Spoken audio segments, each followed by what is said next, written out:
Live stream is loading. Live stream is okay, everybody, we are live now. And we can start the meeting. I'll go and call the meeting to order with roll call. Mr. Quesada. Jaime Quesada, present. Thank you, Mr. Davis. And Ms. McNeely. Present. Thank you very much. Let the record reflect that we do have a quorum. Next item, Pledge of Allegiance. Pledge of allegiance to the flag of the United States of America and to the republic for which it stands, one nation, under God, indivisible, with liberty and justice for all.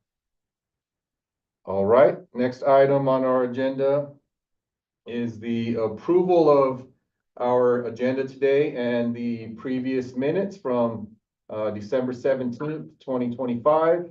Both of these documents were sent to the board members previously, so hopefully you had a chance to review them. If not, Priscilla does have the agenda on our screen and the previous minutes as well.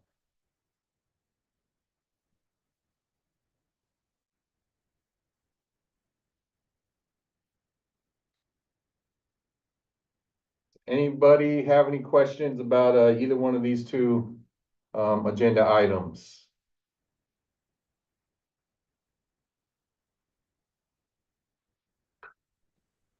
Can I go ahead and make the motion to approve today's agenda? Second. Okay, thank you, Mr. Quesada and Mr. Davis for the second. Seeing no opposition, let the record reflect that the items were approved unanimously. Thank you very much. We'll go on to the next item, open forum. We are here at the school this morning. There's nobody from the public, and I am double checking the Zoom room. There's nobody in the waiting list, so there's no open forum this morning. So we can move on to item number 4, discussion and action of fiscal. Ms. Cabral.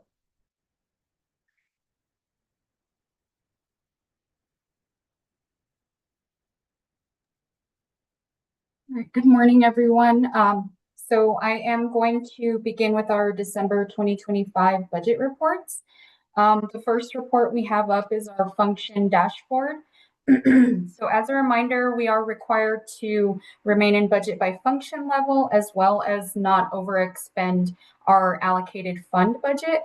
So as you can see, if you kind of scroll over here and view all our functions, we are looking pretty clean without any overexpended amounts. This is a direct result of the BAR resolution that we've had in place over the past couple of years, and we renew annually. So this does allow our administration to process the BARs and OBMS to more promptly reflect the most accurate budget, while also maintaining the transparency aspect of it through our monthly GC action items.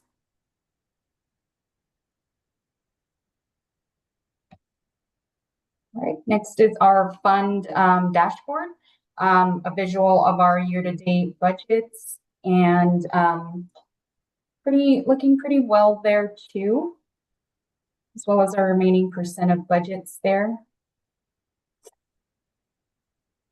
Moving on to the fund summary data, which is just those graphs in a table form. We are looking pretty good at this point of the year, half of the year. So any funds at or below 50% spend down are turning green as we kind of progress through the fiscal year. So at the end of calendar year 2025, we have about 3 funds that we have 50% or more budget remaining, which I think is a pretty good point to be at this point in the year. So the amounts for these funds are all below about $10,000. So I do believe we will expend these amounts or have them encumbered within the next few months to have that reflected within the table here. And here, again, here's our budget data. Any of these dark colored tabs are just the data that feeds the visuals that you see here in the green tab. Does anyone have any questions on these budget report so far for December 2025. Moving on to December revenue, we are totaling $288,635. I did want to bring a highlighted line here in the revenue for last month. This was corrected. I did post this RFR to the incorrect fund, but Mr. Martinez can confirm that this was corrected via a journal entry and that was posted to the correct fund. So we're showing RFR revenue, mostly our operational SCG, adult meal fees, and our student nutrition for October 2025 claim. Moving on to disbursements for December 2025, we're totaling $301,901. You can go through the listing if you'd like. It does include our payroll vouchers, all of our AP, any kind of disbursements that we process for the month. All right, bar approvals. I think this is the shortest list we've had so far this year. We are only asking to have approved two bars. The first one is for Fund 27107. It's our Go Library Fund, and this was an increase from prior year carryover. I do believe that we have a spend down plan in progress to have some interactive displays purchased. So as soon as this is approved, we will go ahead and encumber those funds for those interactive panels. The next one is in Fund 31200, our Public School Capital Outlay Fund. This is our lease assistance fund, and this year we were awarded $178,000 so that we are able to make our lease payments to LCPS.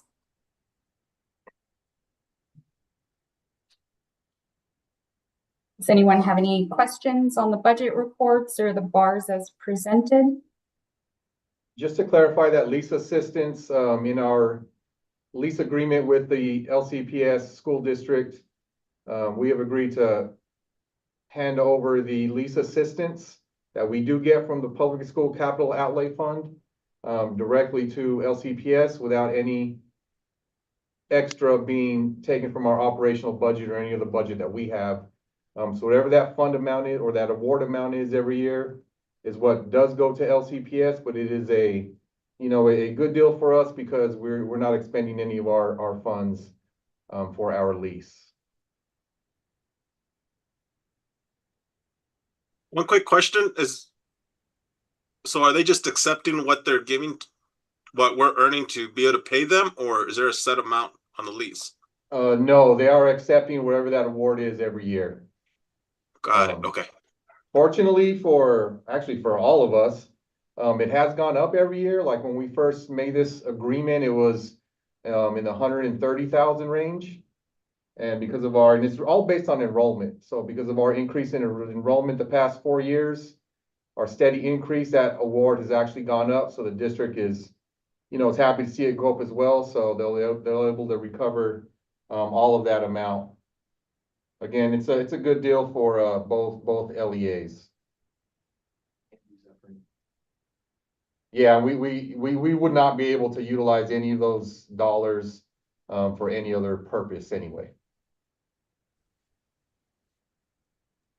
I think I was just more worried that they were wanting a higher lease Yeah, amount that was coming from another budget. That's why. Okay. In previous years, before 4 or so years ago, that was the case, but we were able to renegotiate that and make it only just that amount. So that's good for us. Thank you for that question, Mr. Quesada. Does anybody have any other questions on any of the fiscal presentation there?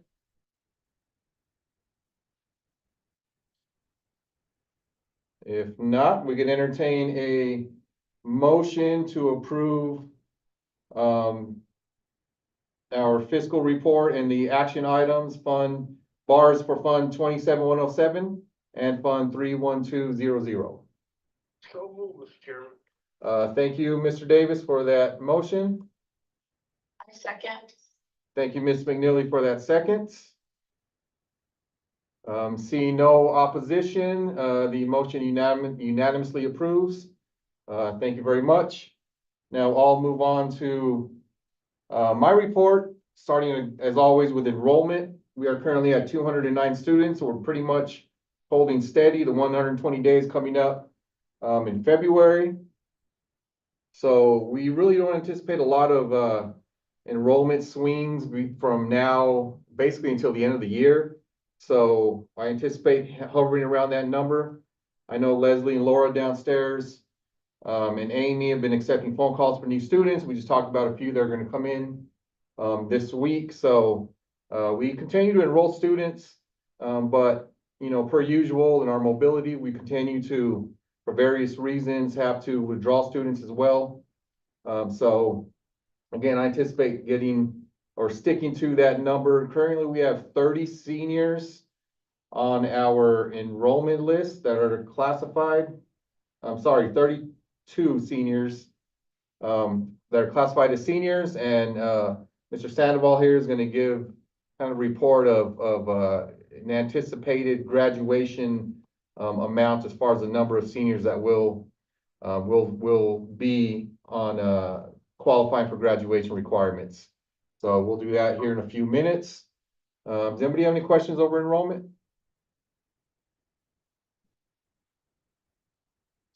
We will have a school choice fair to recruit actually this Saturday.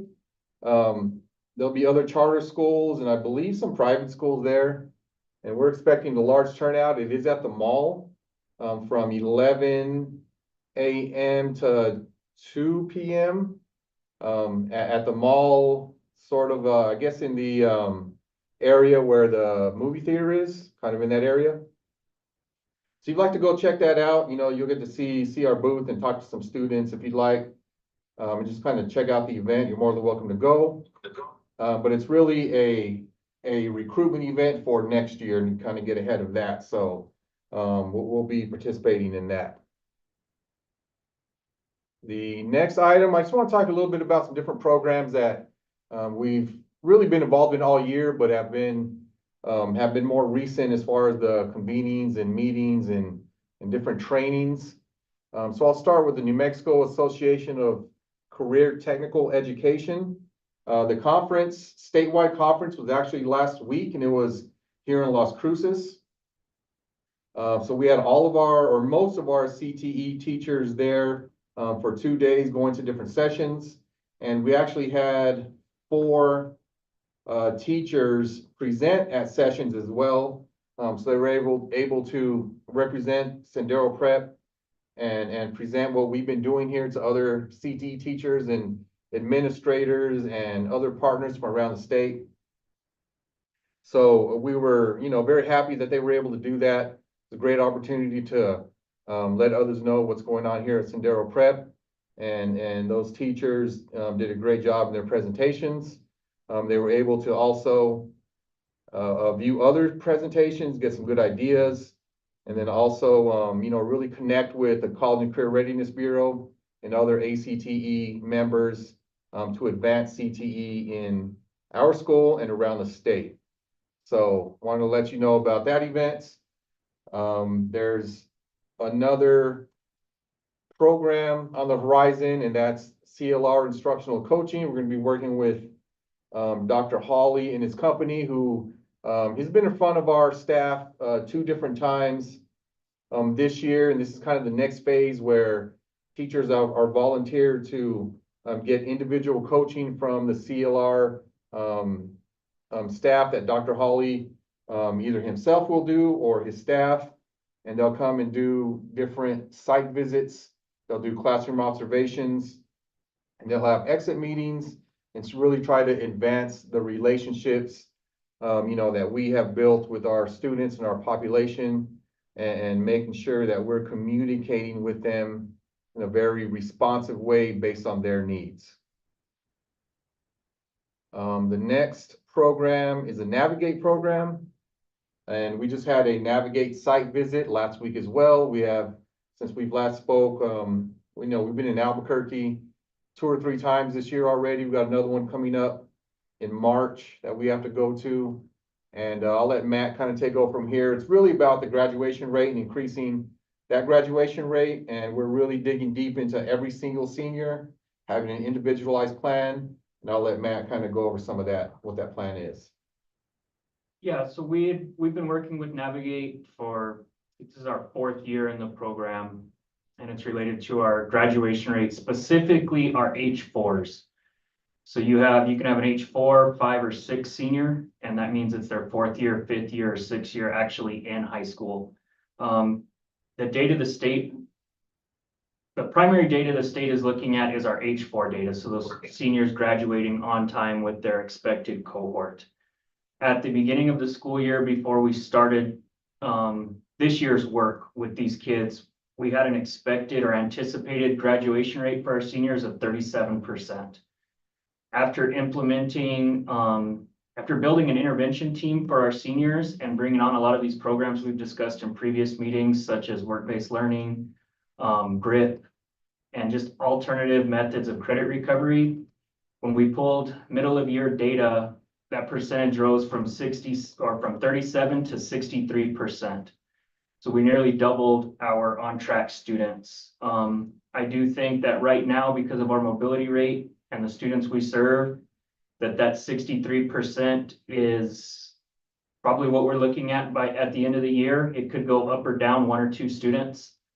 But the remainder of those students are students that came to us as sophomores or juniors or even seniors that were 1.5 to 2 years behind in credit. So it's just mathematically impossible for them to graduate with their cohort because of the deficit they came to us with. We met with the Priority Schools Bureau. They were on site last week, and the meeting went very well. They're very happy with the work we've done with the intervention team, getting all of these students individualized graduation plans. So we met on every student and came up with a plan that could get them to graduation this year. And then the intervention team met with every student after that meeting to explain the expectations for those students.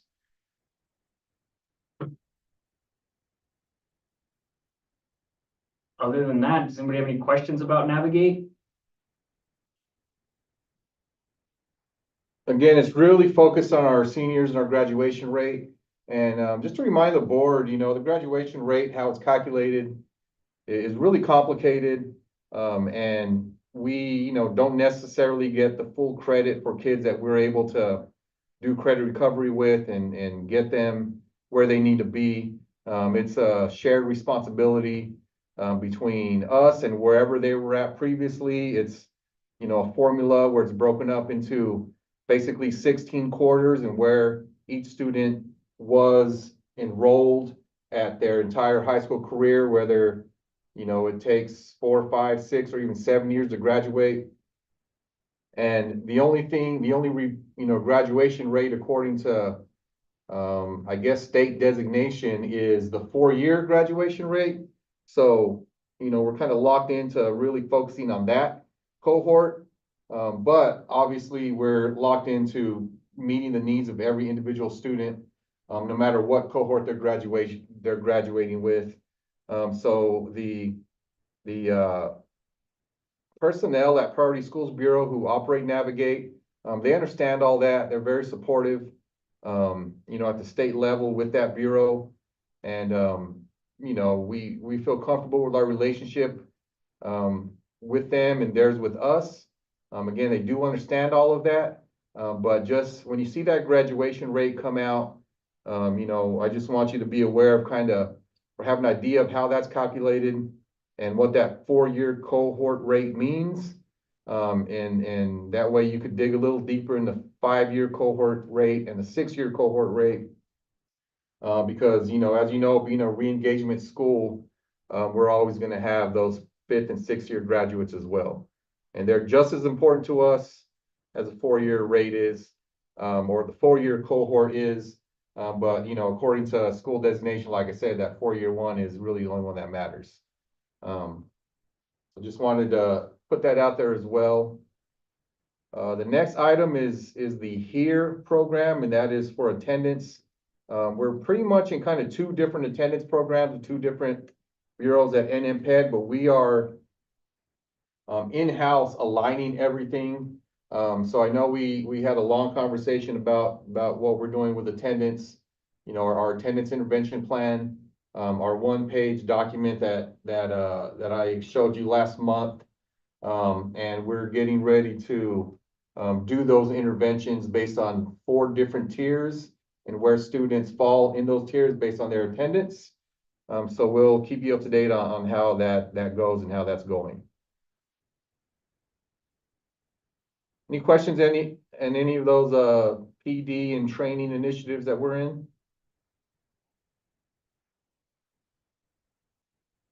All right, we'll move on to the next item. Item C, Business Professionals of America and Ed Rising. These are career technical student organizations.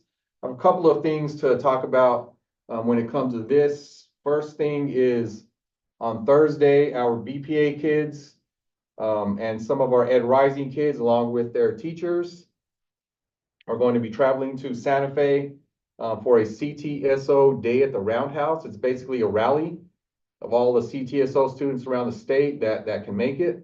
We have not sent students to this rally before. This is our first year doing so. But our CTSOs are gaining a lot of momentum around our school campus. A lot of students are really involved in it.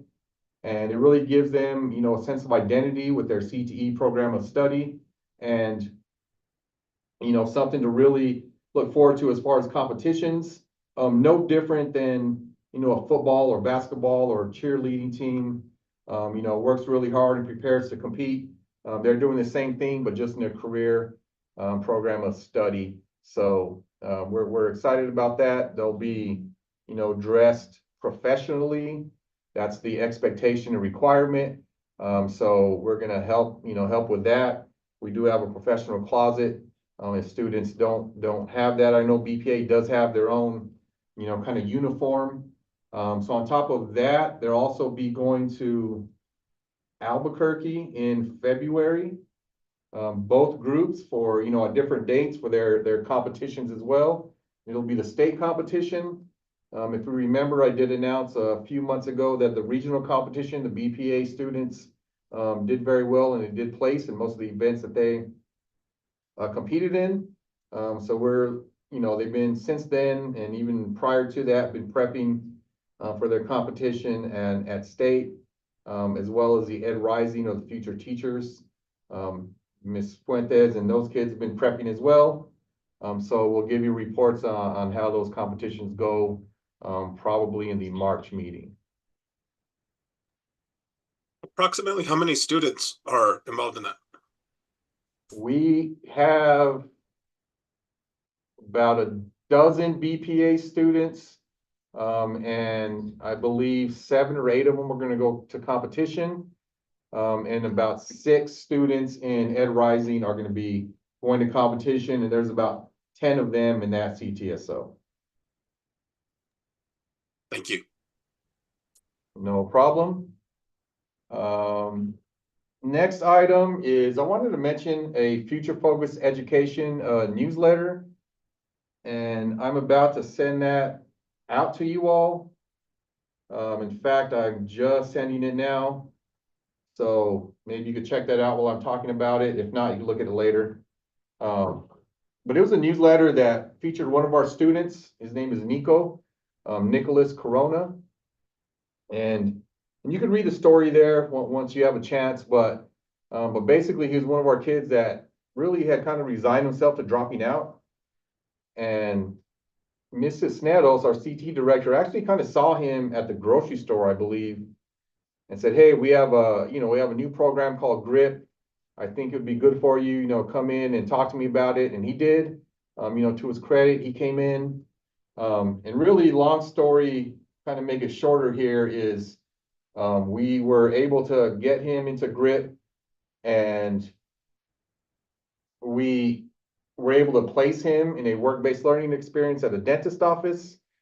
His attendance got a lot better, his grades, improved dramatically. He's basically making, A's and B's now. He's been working for, this dentist, in our community all year long. And now he, is very motivated to go to, secondary school in the dental program. So that he's featured in the statewide newsletter. He's got his picture and his dentist he's working for in there. His entire story, they interviewed him, for a couple of hours. He's got some pictures and things like that. So we're really proud of Nico and all the kids that are in GRIP and all the work-based learning kids. I just wanted to really celebrate that and make sure you all are aware of his story and others like him. So, the vision that we have, that we started 4 or 5 years ago of CTE and giving these kids, a different kind of experience and more importantly, a different opportunity, is really showcased in that newsletter with Nico's story.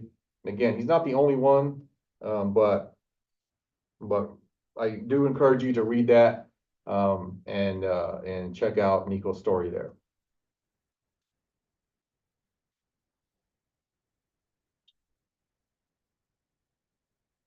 And sorry, Ms. Gonzalez is just texting me. She did get caught up, just so you guys know, but that's okay. Again, we do have a quorum.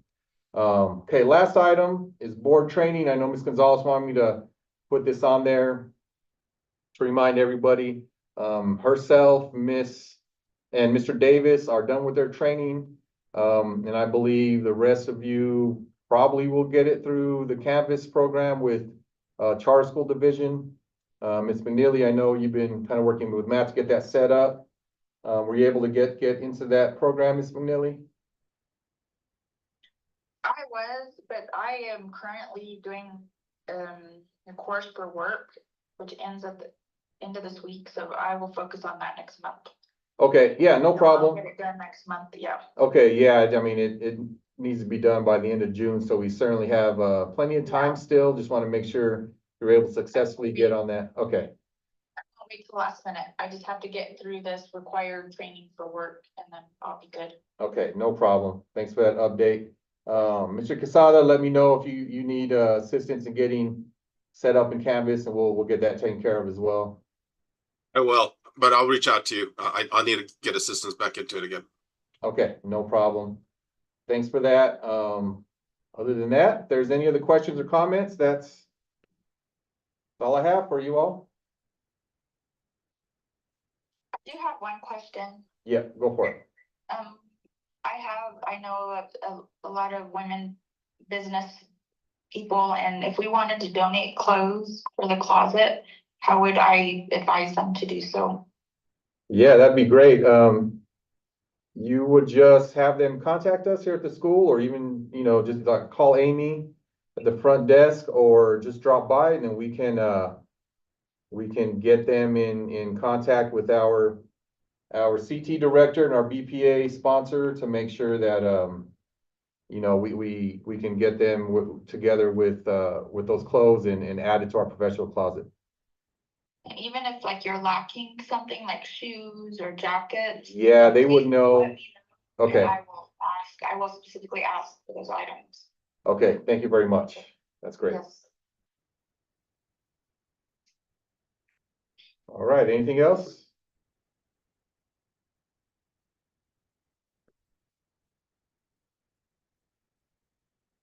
Okay, if not, we can go ahead and adjourn. Appreciate everybody.